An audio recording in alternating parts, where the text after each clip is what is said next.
Правителството гласува актуализацията на бюджета. Необходим ли е заемът от 1 милиард лева? Дефицит в здравната каса, не стигат пари за болниците. Ще да ме разтвори с винкел корема и да ми излага от червата. И още истерия в Англия. Голямото чакане на кралското бебе.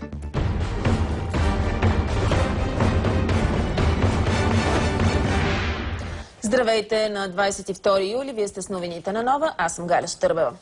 Здравейте от мен, Богомил Грозев.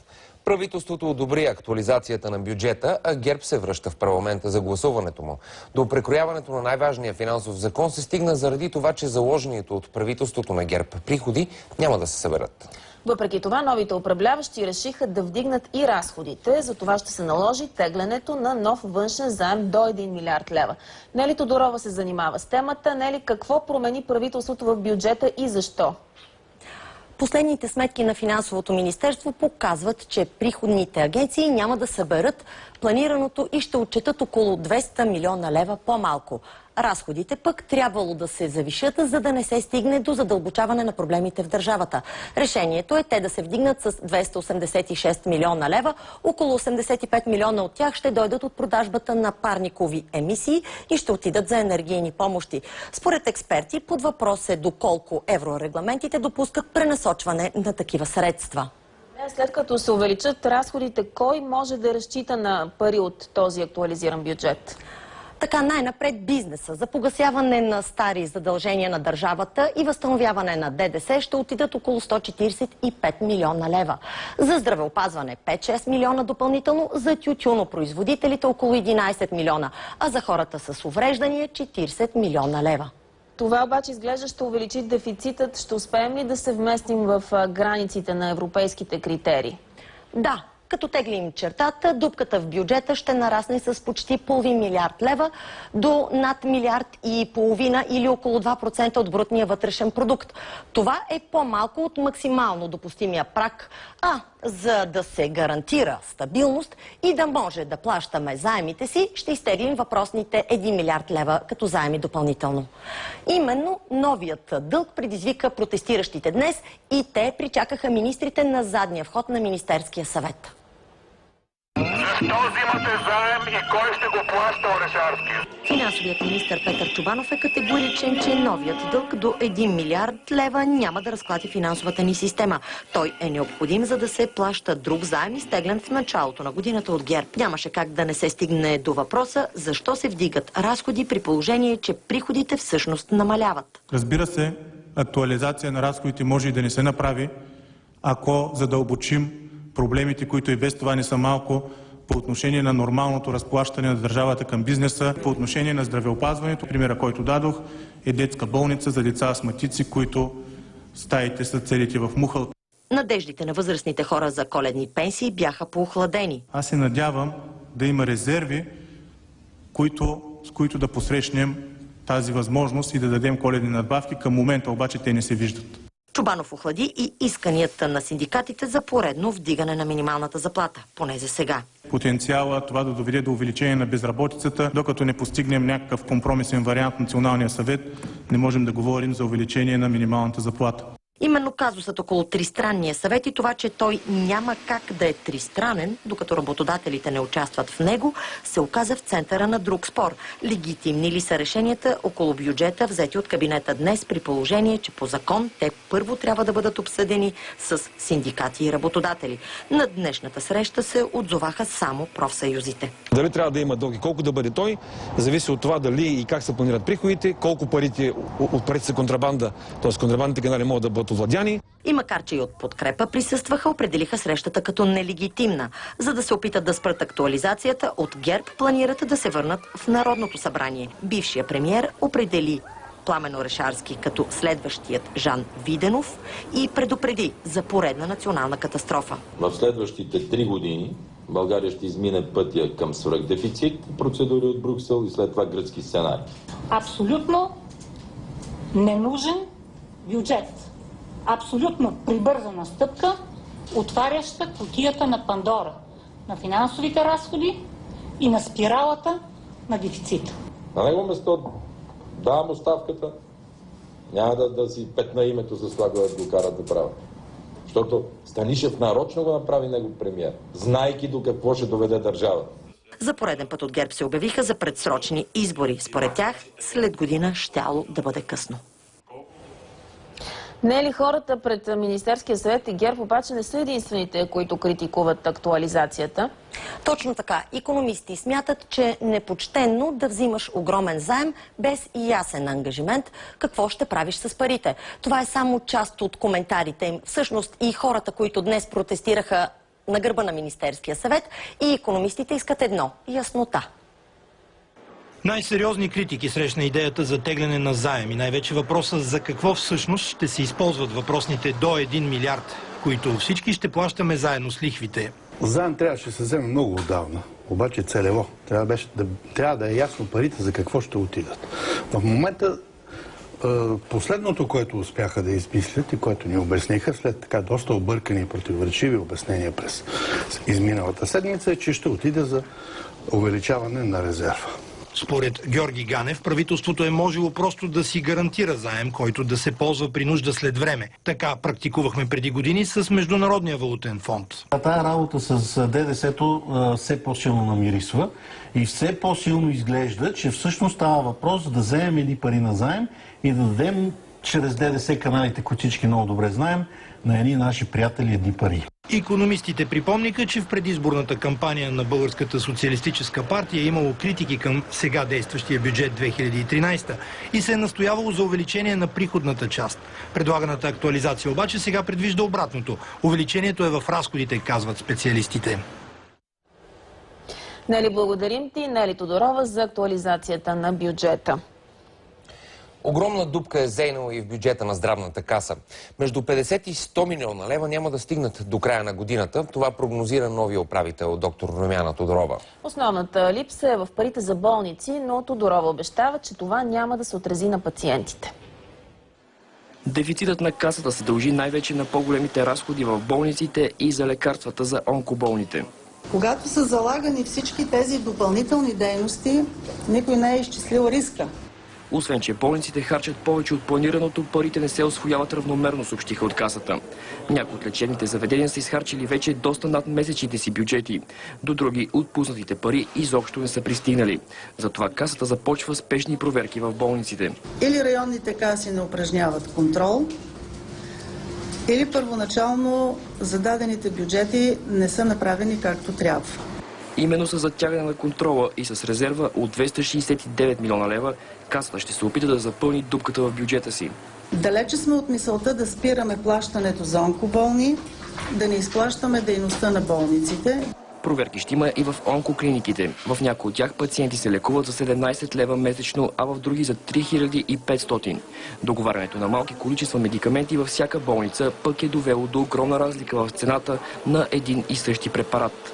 И има продукти, при които има разлика в цените от порядъка на 400 лева. Клиничните пътеки на различни цени ли са в Тутракан и в София? За да се избегнат подобни разлики, новият управител на касата препоръча договарянето на цените на лекарствата да не става в болниците. Кой да ги договаря, предстои да се реши. Целта е поръчените количества да са по-големи и да се постигнат отстъпки. За новините на Нова, Георги Георгиев. Заместник-председателят на Европейската комисия и комисар по правосъдието Вивиан Рединг симпатизира на протестите у нас. Това заяви самата тя след срещата си с президента Росен Плевнелиев. По време на разговори Рединг е помолила държавния глава да направи всичко възможно за политическата стабилност в България. Във време на нестабилност всички онези, които носят отговорност, трябва да обединят силите си и трябва да опитат заедно да извадят страната от нестабилността. Това ще е доброто за гражданите и за новите поколения. Затова призовавам всички тези, които носят отговорност, да се обединят и да забравят миналото, за да работят за бъдещето. Моите симпатии са към тези граждани, които протестират навън по улиците. Защото това са хората, които искат стабилни институции, искат независим съд и сериозна борба срещу корупцията. И аз съм наистина убедена, че демокрацията не може да се строи върху старото време на олигархията. Това не е възможно. Вие трябва да излезете от това и да построите модерна система. Модерна система, в която Европа ще е с вас. Просто трябва да изоставите миналото. Визитата на еврокомисар Вивиан Рединг у нас съвпадна с 39-я ден на протести. Искането за оставка на кабинета Орешарски отново събра хора пред Министерския съвет. В последните дни протестиращите имат нови и нови идеи за маршрути на шествието и за различни акции, с които да изразят недоволството си. Николай Василковски е там. Ники, какво ново планират протестиращите тази вечер? За съжаление, в този момент не мога да кажа нищо за плановете на протеста тази вечер, тъй като, както и ти каза, Галя, всяка вечер от последните няколко вечери маршрутът е различен, плановете са различни. Това се прави с идеята да се изненадат органите на реда. Иначе днес, по-рано тази сутрин, всъщност, Народното събрание отново беше окупирано, хората пиеха кафе и протестираха. Болните теми на деня са, разбира се, актуализацията на бюджета и взимането на нов външен заем. Хората са много недоволни именно от тези няколко неща. Стигна се пред Министерски съвет малко по-късно и до Лекс Блъсък, където младеж опита да блокира правителствен автомобил, но до нещо по-сериозно, слава Богу, не се стигна. Тази сутрин също започна работа и антиправителствената информационна служба. Знаете, тя е аналог на правителствената такава, с идеята да отразява всичко около протестите. За нейната работа разказва Мария Димитрова. На протеста тази сутрин беше представена новосформираната антиправителствена информационна служба. Началото на дейността й беше отбелязано с пресконференция за актуализацията на бюджета. Самите организатори обещаха да продължат срещите между журналисти и експерти и по други актуални теми. Смятаме, че след като правителството има своя информационна служба, най-нормалното нещо е протеста, който иска оставката на това правителство, да има също своя информационна служба. Не сме организирани от никого. Работим изцяло на доброволен принцип. Преди това протестиращите отново пиха безплатно кафе и написаха на чашите посланията си към управляващите. Написах оставка. Това, което искам. И се надявам евентуално да се появят някои нови хора. За мен това е решението. Името си и поредния ден на протеста. Ние вече забравихме и колко дни станаха. Те станаха прекалено много. Недоволните се заканиха, че блокадата на Народното събрание няма да спре, докато кабинетът на Пламен Орешарски не подаде оставка. Получава се нещо като онази ситуация в шахмата Цунг-Цванг, когато никой в страните няма полезен ход, но все пак се надявам, че хората ще успеят да бъдат по-силни, отколкото управляващите. За около 10 минути протестиращите блокираха булевард Цар Освободител, но част от преминаващите коли все пак бяха пропускани да минат. След като бяха помолени от полицията, недоволните освободиха пътя. За новините на Нова, Мария Димитрова. В този момент скандиранията на протестиращите. Между другото, протести обаче във вчерашния ден имаше почти по цял свят. Наши зрители изпратиха атмосфера от няколко точки на планетата. Нека да ги видим сега. Над 100 души протестираха в Ню Йорк. Нашите съграждани там застанаха срещу олигархията и поискаха незабавна оставка на правителството.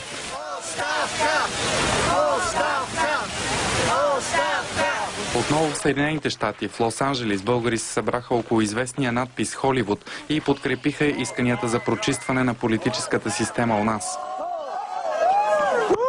Чиста политика поискаха и по улиците на няколко германски града. Атмосферата е от Мюнхен, където в знак на съпричастност протестиращи извиха Дунавско хоро.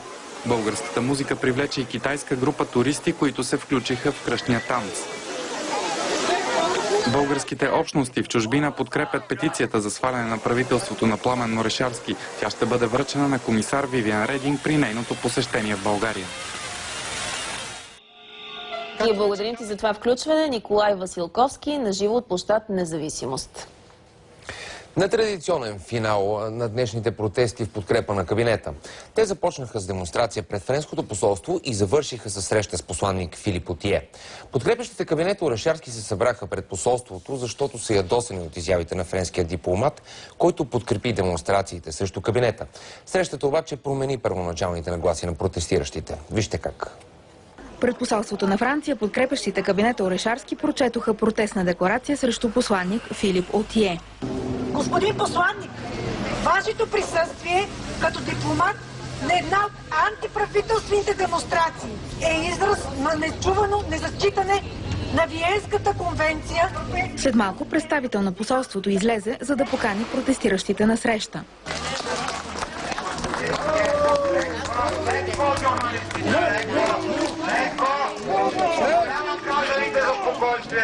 След срещата, продължила около час и половина, представителите на протестиращите обявиха, че са се извинили на посланник Отие за острата си реакция срещу него. Реакцията ни е такава остра, защото да сме били дезинформирани от българските медии. Всъщност се оказа, че господин посланника не подкрепя тези протести, които са в момента и само е минал, за да се осведоми какво става в България. Доволен от това, което прави правителството в момента.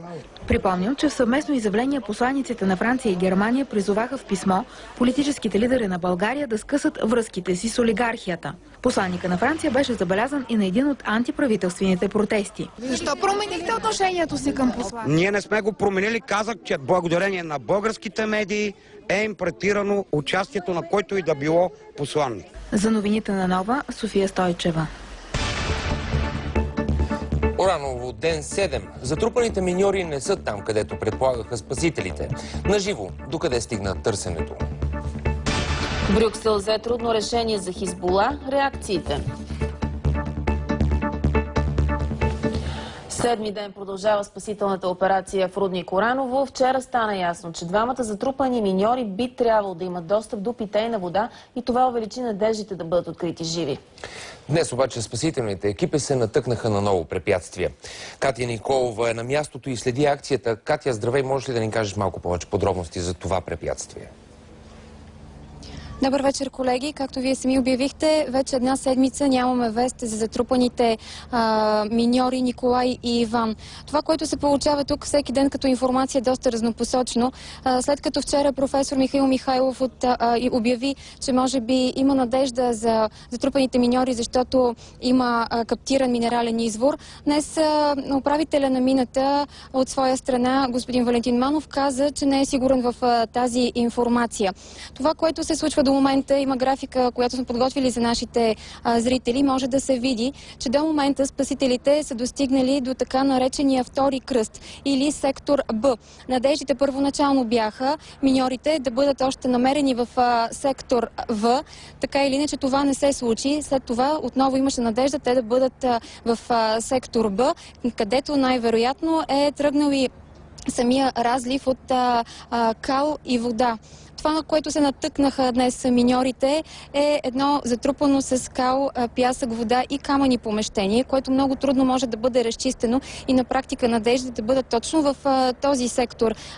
Б не се оправда. Работи се изключително трудно в мината. Условията са доста тежки, затова основната цел на миньорите и спасителните екипи, които работят в момента под земята, е да запазят собствения си живот целият ден. Премина на така по-скоро като укрепване на мината и на галериите, отколкото като напредване напред. Иначе остават още около 20 метра до самия край. На кой точно метър ще бъдат открити двамата миньори, не е ясно.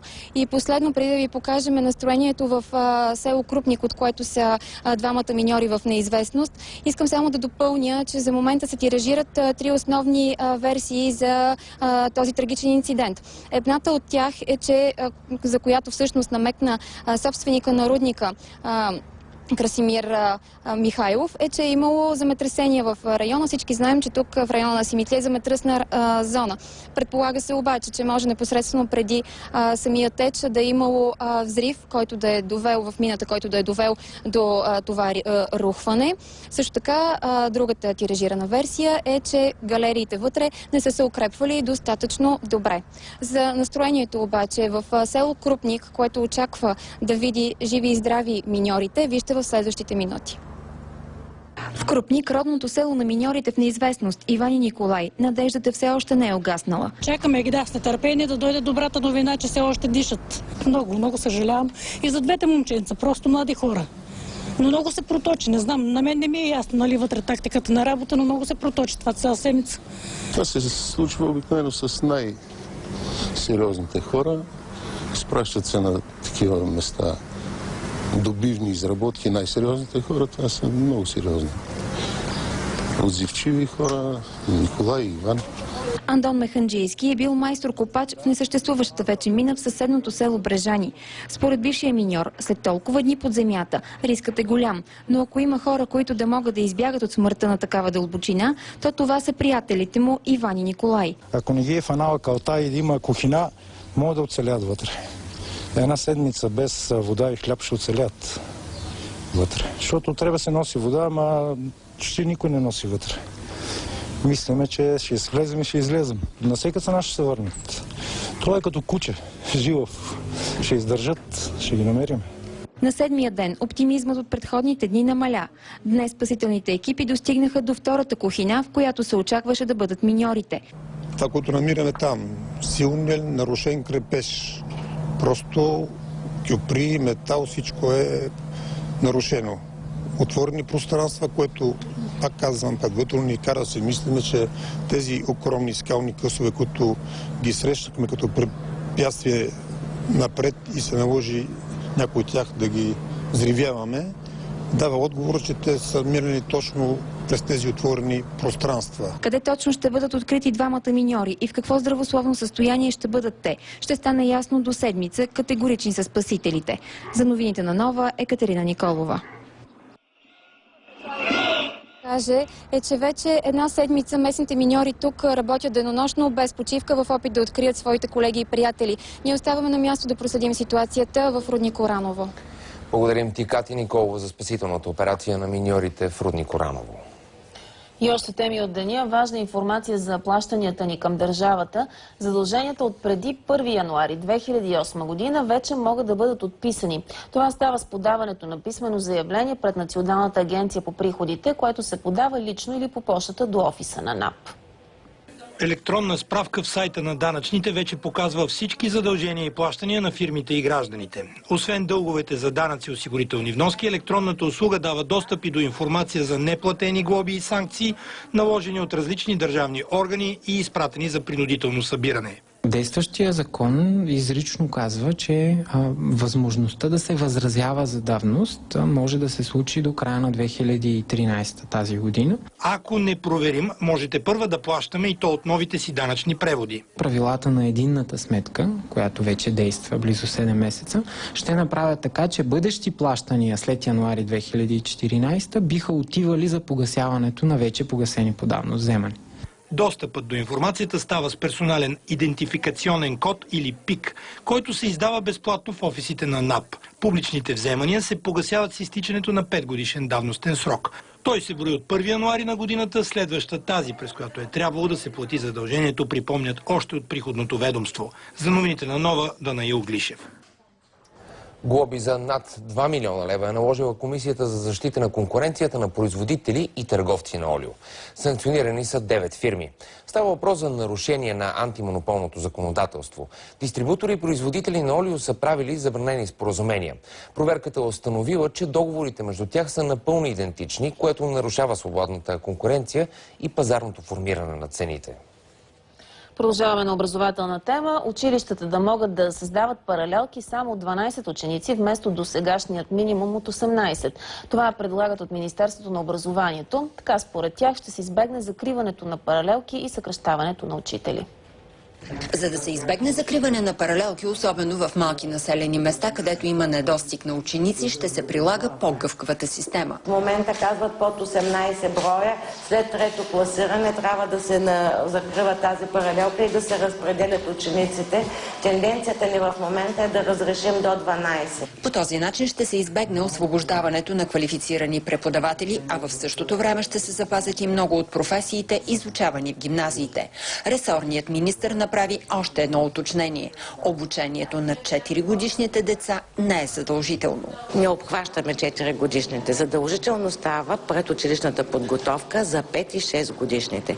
Като много искам да подчертая, това не е училище. Не искам да тревожа родителите. Подготовката на децата от 5 до 7 години ще преминава в игри, задачи, разработени от психолози, като целта е да се повиши вниманието на децата, абстрактното мислене и интереса към училището. За новините на Нова от Бургас, Цеца Алексова.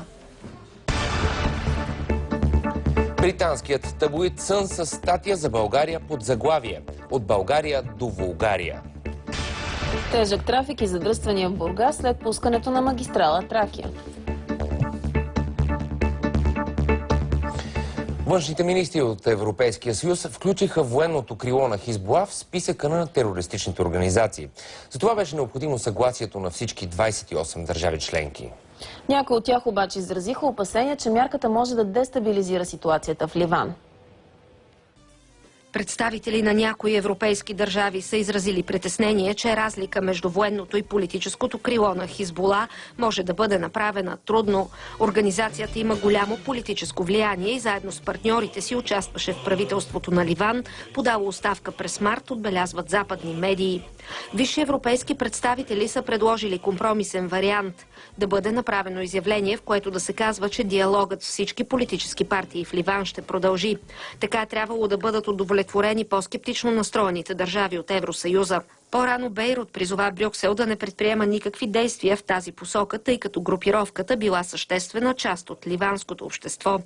Анализатори отбелязват, че участието на бойци от Хизбула в боевете в Сирия в подкрепа на президента Башар Асад е втвърдило позицията на Европейския съюз.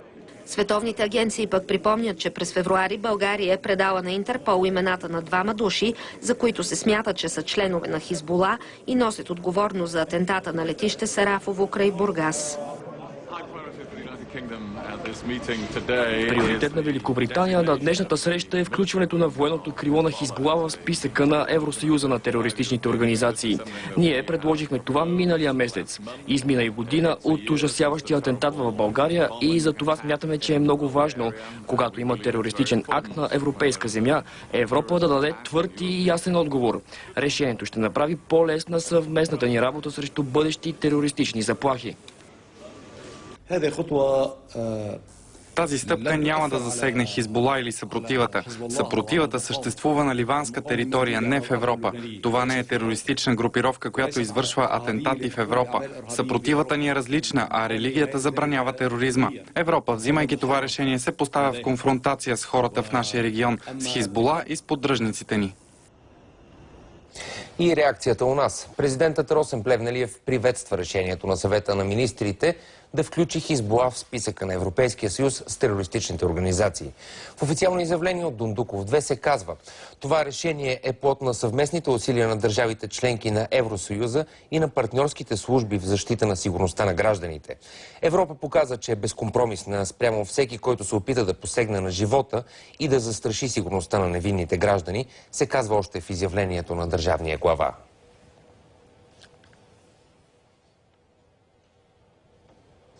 Междувременно стана ясно, че България е получила от Съединените щати анализ на документите за самоличност на участниците в бургаския атентат.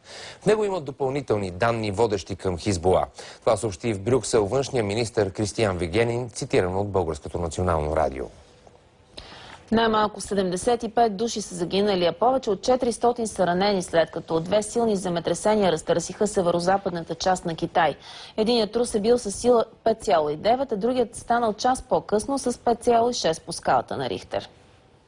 Епицентърът на земетресението е бил в провинция Гансу на много малка дълбочина. Такива трусове се усещат по-силно на повърхността и предизвикват повече разрушения, коментират сейзмолози. Те са регистрирали 370 вторични труса. Земетресението е усетено и в столицата на провинцията, която се намира на 400 км. Нанесени са щети на повече от 5600 къщи и обществени сгради. 380 постройки са се срутили. В района са пристигнали спасители с кучета, пожарникари и армейски части в опит да намерят хора, затрупани под руините. Трусовете са предизвикали серия от кални свлачища, което допълнително затруднява работата на екипите. Синоптиците предупредиха, че се очаква да завали и проливен дъжд, което още повече ще забави спасителната операция. Електричеството е прекъснато, мобилните комуникации също не работят. Щетите се изчисляват на повече от 32 милиона американски долара, съобщиха местните власти. Земетресението в Гансу става само 3 месеца след силния трус в съседната провинция Сачуан, отнел живота на 160 души. Поредна статия за България, която определя страната ни като дестинация за алкохолен туризъм. Под заглавие "От България до Вулгария" британският таблоид Сън пише, че Слънчев бряг се превръща в все по-предпочитано място за британците на възраст между 18 и 30 години. Изкушението от евтиен алкохол обаче поставя живота им в опасност от инциденти при препиване. Сън отбелязва, че миналата година британското посолство в София е реагирало на 24 смъртни случая, включително 3 падани от хотелски балкони. милиони. Таблоидът твърди още, че по сергиите в курорта се продават мачета с 25 см остриета, електрошокови пистолети, автоматични ножова и боксове. А тези хладни оръжия създават допълнителни рискове за пияните туристи в Слънчев бряг, отбелязва Сън. Дни след като автомагистрала Тракия беше отворена за движение, започнаха проблемите с трафика в Бургас. Улиците в града не успяват да поемат целия поток от магистралата към Южното Черноморие. Километричните опашки на светофарите в града са не само през почивните дни. Виждате кръстовището на входа на Бургас, което поема автомобилите, пътуващи от и за магистралата. За да преминат, шофьорите чакат на огромни опашки. Не е нормално. Мисля, че трябва да има обходен път във връзка с магистралата. Ами по принцип не е нормално. Би трябвало да се оттегли потока посока магистралата, но получава се. Не знам поради какви причини. Причината е ясна. Магистралата завършва в Бургас и инфраструктурата на града не може да поеме трафика. Най-големи са задръстванията по улиците, които водят на юг, към Созопол и Приморско. За да не се стигне до блокиране на движението, особено в почивните дни, на улицата е целият наличен състав на пътна полиция. Там, където позволяват светофарните уредби, регулираме с дистанционни управления, като удължаваме сигнала на основно за Южното и Северното Черноморие, а там, където нямаме такава възможност, регулираме с регулировчици ръчно. След откриването на магистралата в Бургас се отчита ръст на броя на леките катастрофи. От общината са готови с решение да се изведе трафика, който сега минава през 4 жилищни комплекса. Заради това нашето предложение е скоростно изграждане на пътен възел Запад, бързо реконструкция на улица Крейзерна в Четирлентова, която да поеме тежкия трафик, и бързо изграждане на северната обходна дъга, която започва от магистрала Тракия и приключва в посока Сарафово. Работният проект на северната дъга е направен. Всички съгласувки с Агенция пътна инфраструктура са приключили. Финансирането може да стане по оперативна програма Транспорт, защото това е част от съпътстващата инфраструктура на магистрала Тракия. До тогава обаче от пътна полиция ще предложат в Бургас да бъдат поставени табели за обходните маршрути, които могат да облегчат трафика в града. За новините на Нова, Цеца Алексова. Незаконният строеж на заведения в резервата Ропотамо е спрян окончателно, съобщи сайтът Бивол. Решението е на Бургаски административен съд. Проверка в края на март установи, че на устието на реката се строи без документи. Тогава властите отнеха и лиценза на фирмата строител да прави туристически обиколки в реката. Полетите на бившия премиер Бойко Борисов и министрите му с военните самолети и хеликоптери са на стойност 1 милион и 600 хиляди лева. Общо бившия кабинет е навъртял 166 летателни часа. Тази сметка направи в сутрешния блок на Нова телевизия министърът на отбраната Ангел Найденов. Утре е парламентарната комисия, която разследва полетите на бившите управляващи с правителствения авиотряд 28, трябва да изслуша бившия военен министър Аню Ангелов. Съдът остави в ареста полицаят Славчо Каферинов, който в събота застреля бизнесмен от Добринище Спас Пенгьов. Адвокатът на полицай обясни, че трето денонощие мъжът е с влошено здраве. Затова се е наложило да дойде в съда в инвалидна количка. В залата стана ясно, че за последните 8 години като полицай Каферинов е бил наказван 2 пъти, но е получил най-леките наказания. В фаталната нощ е употребил алкохол и е шофирал. Това натежа и съдът реши да постанови най-тежката мярка за задържане. Докато се съвземе след шока, Каферинов ще лежи в болница в Разлог. Отново успех за българския волейбол. 4-ти сме в света. И още за голямото чакане на кралското бебе. Всеки момент се очаква раждането на детето на принц Уилям и съпругата му Кейт Мидълтън. Тази сутрин около 6:30 британско време Уилям и Кейт пристигнаха с автомобил без полицейски ескорт в болницата Сейнт Мери. Двойката е влязла през задния вход, за да избегне голямата група журналисти, която от 10 дни лагерува пред сградата. Терминът е бил преди 1 седмица и сега се смята, че Кейт преносва. Тя има контракции и всичко се развива нормално, обяви говорител на двореца. Дори и бъдещите родители не знаят пола на бебето. Раждането му ще бъде обявено официално пред Бъкингамския дворец. Независимо от пола му, то ще се нареди на 3-то място в поредицата наследници на британския престол. Очакването около раждането на кралското бебе в Великобритания породи многобройни материали от отекчени журналисти, чакащи пред болницата в Лондон. 24-часовата готовност беше наречена голямото чакане на Кейт. Десетките журналисти от всички краища на света се опитват да избягат от скуката. Журналистите създадоха акаунт в една от социалните мрежи, в който качват снимки на репортери, правещи несвойствени неща, докато чакат раждането на кралското бебе. На една от снимките репортерка от американския канал NBC плете и пие кафе. Фотограф-ветеран пък публикува снимки от 1982 година и с умиление си спомни, че принц Уилям се е появил на бял свят бързо и по график. Част от журналистите се забавляват и с електронна игра, посветена на голямото чакане на Кейт. В нея членовете на кралското семейство бягат, носейки кошница с кралското бебе. Играчът може да избере кой от кралската фамилия да носи кошницата, но целта е да не бъде изпуснато бебето. По пътя на бягащите аристократи се изпречват различни препятствия, като таксита и телефонни кабини, които те преодоляват с акробатични скокове. На плаж в центъра на Париж. И тази година кметството на френската столица застлаа бреговете на река Сена с пясък. Изкуствените плажове са в самия център на града и хиляди парижани се възползват от тях. За по-смелите беше организирано дори преминаване на реката по стоманено въже. Поставянето на изкуствените плажове съвпада с продължителната жега, която мъчи Париж от няколко дни. Температурите са 8-9 градуса над средните за периода. Очаква се горещото време да се задържи до края на седмицата. И отново у нас парапланеризмът набира все повече последователи.